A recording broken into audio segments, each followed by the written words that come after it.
Despite the past mistakes we can't erase, the future that we can't escape. As long as I can always keep you safe, I've gotta be strong.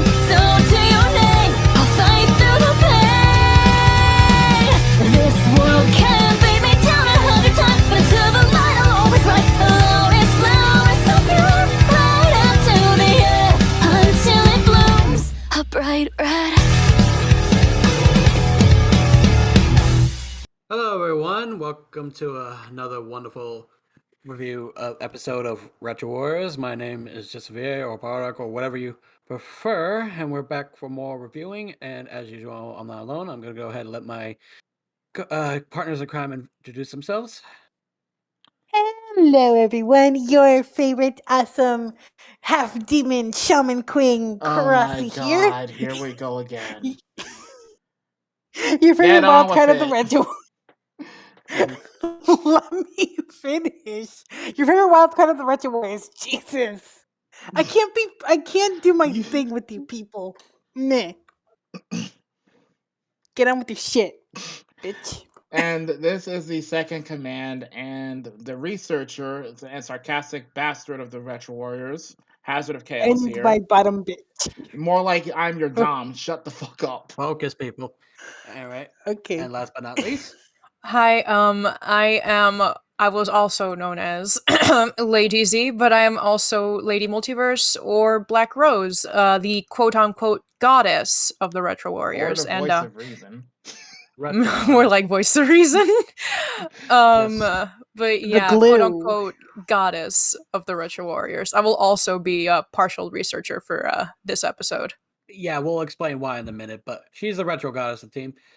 Before I explain what show we're reviewing, if you haven't seen the title by now, and just in case if you're new and haven't seen the past things, what we do is we basically grab a show that's from about the 2000 to 2010s area and lower it, because back then that's when most good cartoons, movies, and animes were. Back then, we just watch it, gather our notes, talk about it, and review it, and then we record it for you guys. And so on and so forth. Even with Pretty all much. the unprofessionalism involved. I don't expect us to be much professional anyway. But anyway, so for now, today in this episode, we are reviewing Waiting with patience for the spring, when the flowers will bloom renewed again. Fruits Baskets. Now, I know what you're thinking, like, shouldn't you guys review the newer one? Is like, yes and no, because there's reasons for this one. Because one, the new one is out of our reviewing distance, but we might do a video if you guys want. Comment down below if you guys want us to do like a comparison of the two, but that may be a maybe. Or possibly Secondly, like a short stream of it on Hunter's Maybe. channel. I Possibly. mean, it's we're already kind of watching it, so Yeah, so that might be a maybe. We'll put a pin on it for now, and we'll see what the people would like. You know what I mean? So basically, we're just gonna go with the older one and stuff. But instead of I'm having Hazard do this, we have what you call a Fruits Baskets professional and VIP expert in this one, and that will be our retro goddess over here. I actually got these guys into Fruits Basket. They didn't have it in their list, and first episode. I forgot yeah, to basically, note it, actually. Yeah, basically, I watched it with her and stuff, and then she had to watch it with them and stuff, and then we basically, after a while, we finally get to finishing it. We had to start over because we didn't remember where we left off on the last time we binge watched it. Oops. Yeah. And we were on a field trip. Yeah, I will say this as a warning now before Zami starts explaining. This is not. There is some laughing moments, but this is a very impactful anime. It's If you're not aware. Fruits Basket, it's an anime that it makes you feel calm, happy, and gives you the laughs, but it will take out a knife and stab you if you're not careful. It's that type of anime. Pretty much. Jinx. God Anyway. fucking damn it. Anyway, so Zami, would you be willing to do the honors to give us a little summary of the plot of what Fruits Basket's about? Oh god, Fruits Basket. Just do it to the best of your ability. Oh god. There is so much that I could explain, but I'm gonna do it as to where I will not spoil too much. I will spoil the first 2 episodes, but that's about it. So, Yeah. for those You that want are me to worried give, like, about, You want me to give like a shorthand of it? Because I got that literally right in front of me. I got it as well. So Okay. if anything, guys, there will be some spoilers or when we talk about things here and there. So But if you don't want, if you're worried about that, just click away now, or if you're not, just watch. But be sure to watch it for yourself if you're worried about spoilers. Anyway, But continue. yeah, I'm about to spoil the first 2 episodes. So, Fruits Basket, it tells the story of our protagonist, which is Toru Honda. She is an orphan girl because during the first episode, we unfortunately learned that her mother died in a car accident a few months prior. And her dad, when she was way younger, he actually died from a cold because he was I learned this myself. He was actually on a business trip when he got that. So Toru is practically an orphan. So we open up with her actually outside living in a tent because she is selfless, to say the least. She is a very selfless person. She isn't selfish at all, and it's shown as we go deeper into the anime. So we open up with her, orphan girl. She has nothing, and we stumble upon these 2 characters that will soon resemble way more in her life and in the future. And those 2 are Yuki, the prince, quote unquote, of her school, and Shigure, which the 2 are part of the Soma family. Don't worry, Um, we'll get into them later, but we'll just. But yeah, continue. We also learn about Kyo much later in the first episode, but it is these 3 people that will give Toru some sort of what's the word direct least a- impact. and yeah, they direct- give her impact. They give impact and meaning to her life throughout we progress more and more of the story. Out of horrible circumstance, when we are introduced to Carrot Top, aka Kyo, it is because he has come and wants to fight Yuki. Again, we'll So explain more soon. yeah, more on that soon. So Kyo and Yuki, they fight, and well, Toru, being so new to this, she accidentally embraces Kyo and turns him into his spirit animal. Spirit integrate! It leads to the point to where Shigure has to explain the family curse. So this is normal? Strange choice of words, but yes, our family has lived with this curse for generations. We transform into the 12 animals of the Chinese zodiac. Sorry, the 12 animals plus the cat. Whenever our bodies come under a great deal of stress, or when we're hugged by a member of the opposite sex, we transform. After a little while, we change back. The only thing is, we're naked. Not including the girls that are part of said Soma family, because later we learn about Kagura. I will not expose her animal yet. We learn about Kagura and how she's able to embrace Yuki and Kyo, and they don't transform whatsoever. So anyone that's not directly connected to the Soma family that has these spirits inhabiting them and cursing them, anyone else besides them, they turn into animals if they're hugged by the opposite sex. Actually, there were 13 zodiac spirits because of it's- an old folk tale. And then so- there was the apparently a god involved in all that. So Yeah, more on that later. Mhm.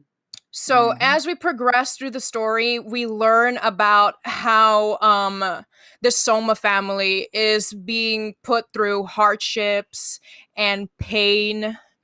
And Toru also learns all of this, but through her own happiness, generosity, and overall just affectionate and loving nature, she helps these people. she helps them cure their emotional wounds and whatever it is that is bothering them.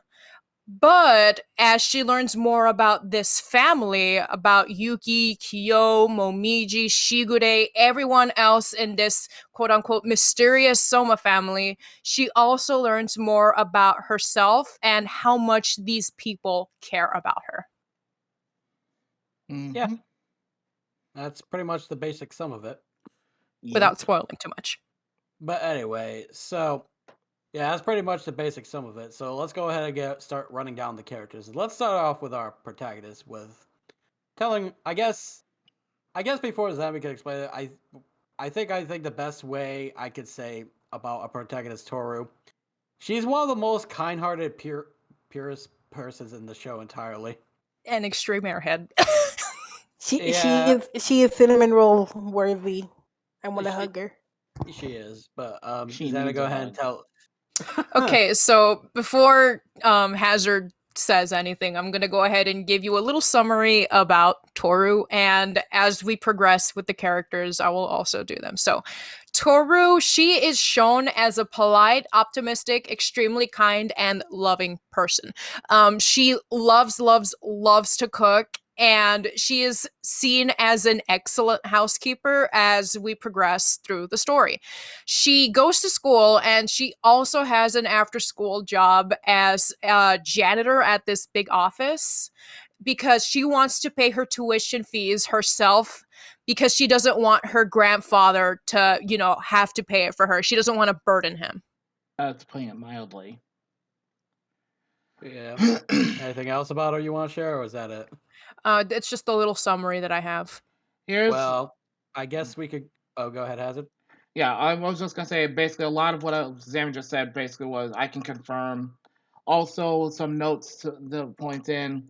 She's living with the Somas literally because of mostly because of prior difficulties with some of her relatives, who I'm gonna be honest are toxic as hell. We'll get into them probably. Yeah, I doubt it. Oh, I also forgot to mention in the plot that technically these two boys, Yuki and Shigure, they saved Toru.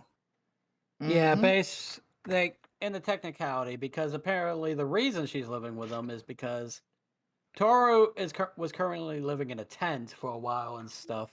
Yeah, because she refused to move in with her two best friends. She didn't want to inconvenience either one of them. Not only that, but apparently when Zemi pulled up the whole she was technically saved in a way, it's because as soon as they went to go check some natural disaster, I should guess that's It the was one way a of putting it. rock slide, I think it was.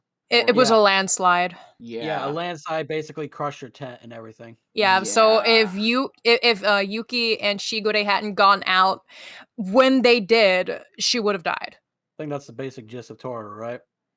Mm-hmm. So anybody want to give their thoughts and opinions about Toru before we move on to the next character? I'll go last on this one. Oh boy, who wants to go first? I call She's thirds. a cinnamon roll and deserves to be protected. I will say Toru is, I guess, what you would call an interesting type of character because there's not many characters in shows you would see that act like the way she does, Because most times people who act like that always have a limit or a breaking point or a little just fake it a bit. Or a But boiling point. yeah, but with her, she's just more calm and collected and just a mellow typed out person. She's doesn't really let things to bother her too much. She's very apologetic. I will point that out. Sounds familiar. She would feel bad and stuff or always assume the worst if somebody hates her because they got mad and shit. She's very kind and sweet. She wants to be like, no matter how hard if they were rude or mean to him, and most people, she would really go out of their way just to continue to be friends with everyone. And that's kind of respectable in a way, but kind of also not so good. I'm not saying it's a really bad thing. It's just it really depends on the situation she should be in. You know what I mean? Right. She's a really easy person to get along with. Like literally, you can be the quietest, the most coldest bastard in the fucking world, and I bet that this girl will be your friend within a few days, if not days, a week. Give it a Literally, week. yeah, literally, she's that one person. Like, if even if you do hate a person like that, she's that one type of person that will start to grow on you a bit, just the way she acts and shit. Again, It's this is all natural, so it's just attracting. It's like a magnet. so in a way, it's almost hard to hate how she Yeah. is. Mm-hmm. It's literally almost impossible because, again, she's literally like the nicest person in the world. It's like you could have yelled at her, you could have called her names. She will still be nice to you. Yeah, Mhm. she'll feel bad that she probably think it was her fault that you yelled and things, but Mm-hmm. yeah. All right, Hazard, you said you wanted to go last, so go ahead and show Like, your opinions. here's the thing: when it comes to Toru, on the one hand, I commend her for her kindness and everything, but at the same time, you just want to like.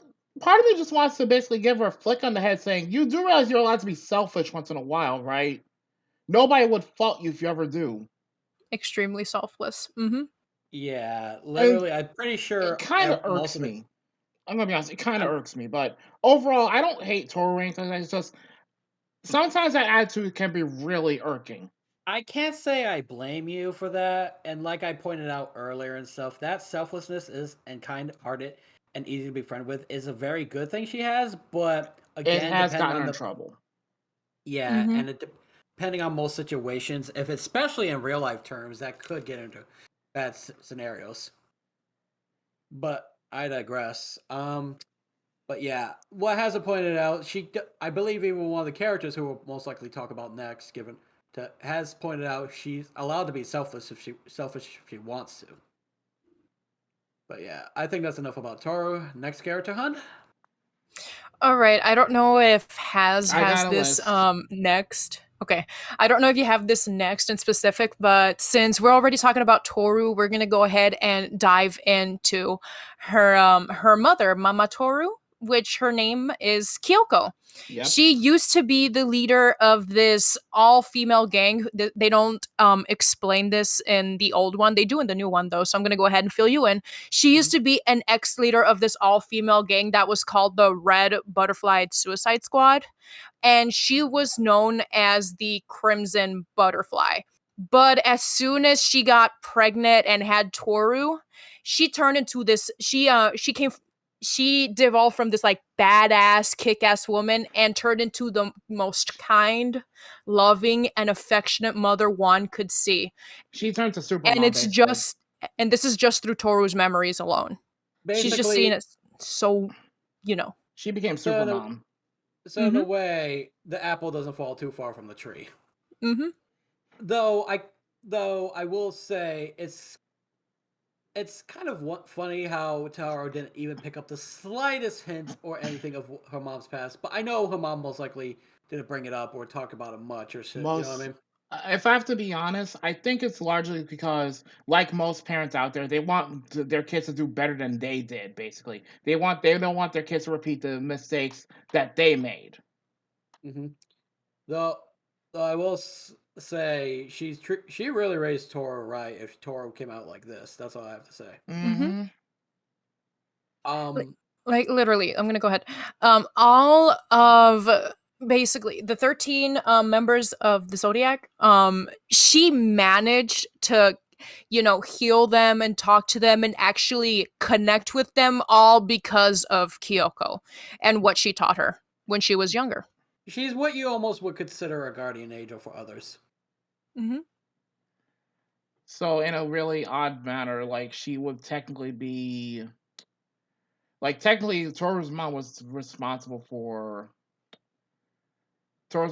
responsible for the Somas basically, getting over their emotional scars rather indirectly. Mm-hmm. It's all Kyoko's fault.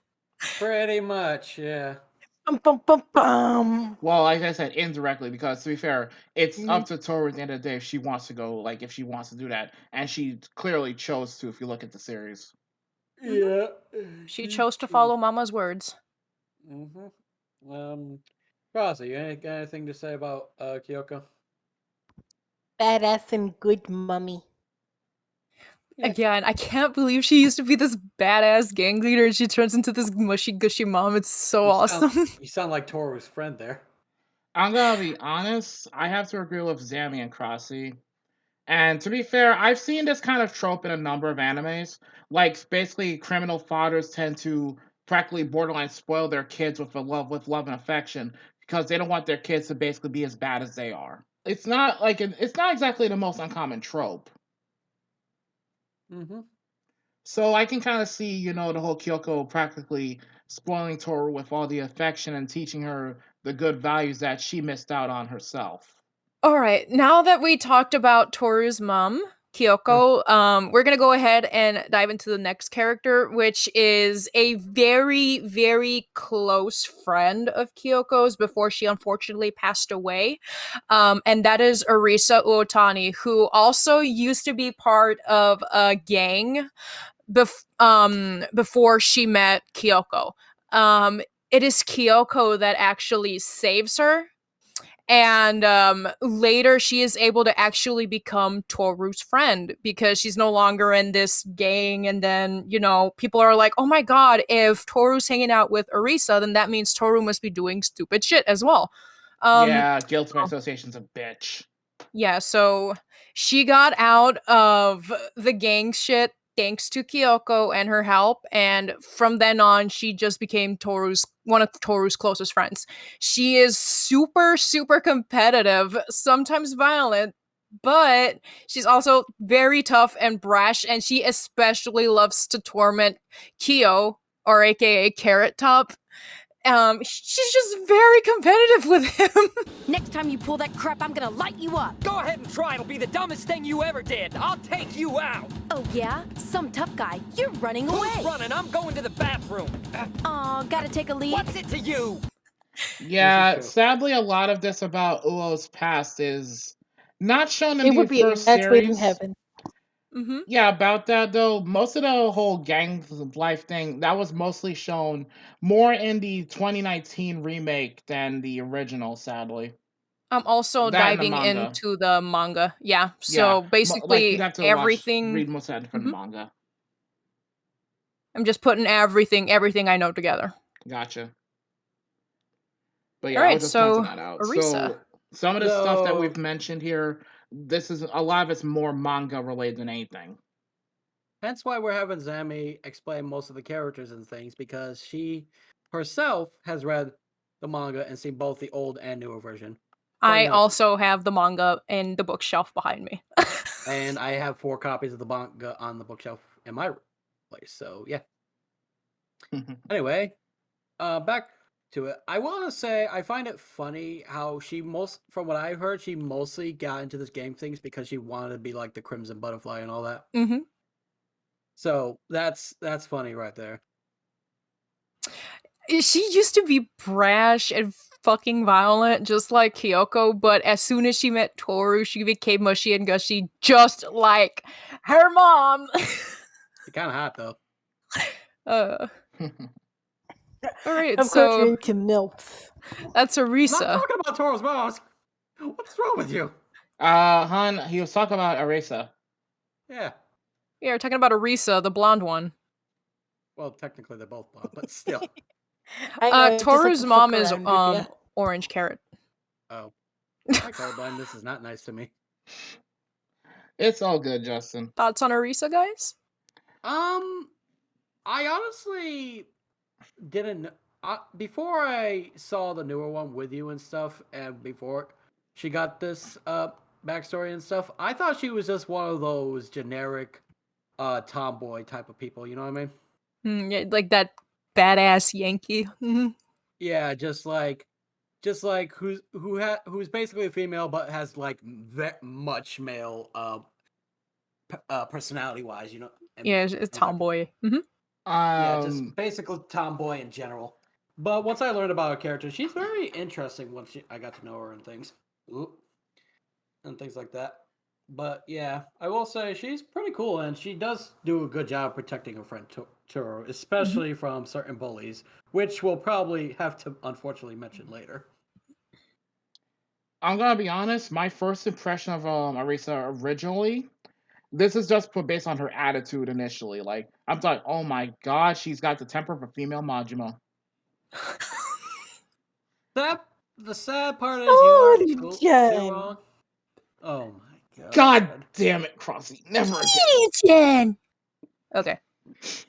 But she did basically show that she was much more than that. Even granted, like most of her attitude really comes out when it comes to Kyo, basically when she's basically fucking with him. So other than that, though, she's shown she is loyal. She's basically a ride or die friend right there. Speaking of her personality, she's also shown to be quite aggressive and nasty to the people that are mean to Toru. That includes Yuki's fangirls. Yeah, Yuki, Oh, the well- quote-unquote Yuki fan club. We'll get into them sooner or later, but gross. Crossy, your thoughts on Arisa? She's a good friend and a bodyguard to Toru. That is a good way to sum it up, actually. I mean, we're talking about a He's person a that brings freaking pipes to school. Yep, she does. Yeah, I can see nothing wrong with that. Like, yeah, like I'll have her. I trust her with my life. And not just regular pipes, steel pipes. Yeah, I trust that with my kids. And God knows how she got it in the school. Yeah, I trust So that. With probably don't want to know. Anyway, moving on to the next one, and I think I know who we're going to talk about next. Oh, you already know. Toru's next closest friend, Saki Hanajima, or quote unquote, the Wave Girl. She's this. Sorry. She's the psychic girl, and she has the ability to sense people's quote unquote waves. One more word and you'll all get with electric shocks. She also sends out electric waves to protect Toru. It is seen a whole bunch of times when the Prince Yuki fan club comes over and starts to torment Toru, and she just like bolts after them, and you can see all the electric staticky shocky around her. And she's one of in case in point, basically Hana scares the unholy shit out of the Yuki fan club. Yep. She puts a shock to the system. Virgil, are you sure you don't have a sister? I don't know. Last time I checked, that girl was white and Virgil was black, so Mama got some explaining to do. Distant relative? Oh my god. Probably Was a it reincarnation. A cousin twice removed? Oh god. Probably a reincarnation. Okay, so Saki, she is seen as a very perceptive person, and she often comes out in a deadpan manner. She just doesn't really fucking care. Oh, deadpan. I did. That's not the word what I thought when I first saw her. I'll give my basic summary of her. I thought she was one of those. Well, there's two descriptions to give her, and they're bad ones. But my opinions of her change. One of them was those quiet, dark, goth types and stuff. You know what I mean? I mean, you can't help but you can't help but jump to that conclusion too, based on the way she dresses outside of school and the way she kind of acts and talks and stuff like that, and things like that. Mm-hmm. And the other one, people will be astounded for me for saying this. Probably one of those kids who wears a hoodie and has a gun in the pocket and shit like that. One of The those type of sad girls. part is you're probably not wrong because you remember it's always the quiet ones. So exactly, that's why if I see a quiet kid wearing a hoodie and his hands are in his pocket, it's like, yeah, can I go to the bathroom? No offense to her, but like I said, my opinion has entirely changed of her once I got to know her. But you can understand my reasoning my thoughts when I first saw her. I don't follow you. Saki doesn't have a pistol; she has electric waves. Yeah, apparently that's essentially gone down through electric avenue. God damn it! Who wants to give their opinions and thoughts on Saki? God damn it, Crossy. Stealing my jokes. I'm gonna be honest. I thought she was more like the. I'm gonna be honest with you. Like initially, my impression of her was she's very protective, but potentially very violent, and probably a little bit of the angry, quiet goth kid who will fuck you up with a pistol or a knife. Yeah. But I was proven wrong, and I'm glad I was, because Saki Yeah. is definitely someone that is reliable. And she is basically a very perceptive and overprotective, I guess you want to say, mama figure to Toru. In fact, like most of the time she acts, it's usually just to protect Toru. And she barely gives a fuck all about anyone outside of her, Toru, and Arisa. So yeah. If I remember correctly, I think she has also a younger brother, but I could be wrong. She does have a younger brother. Okay. That's all that's my honest opinion on Saki, so Is he deadpan like her? I'm gonna go ahead and make it real brief because again, he's only shown one episode and talked about the rest. He looks like her, and he doesn't do the whole wave shit. He actually puts curses on people. Oh god. Lovely. That's all you need to know. That's just lovely, ain't it? Instead of electric waves, it's curses. If he knows your name, you're fucked. Oh god. So it's like the whole death note all over again then. Mm-hmm. Yay. Lovely.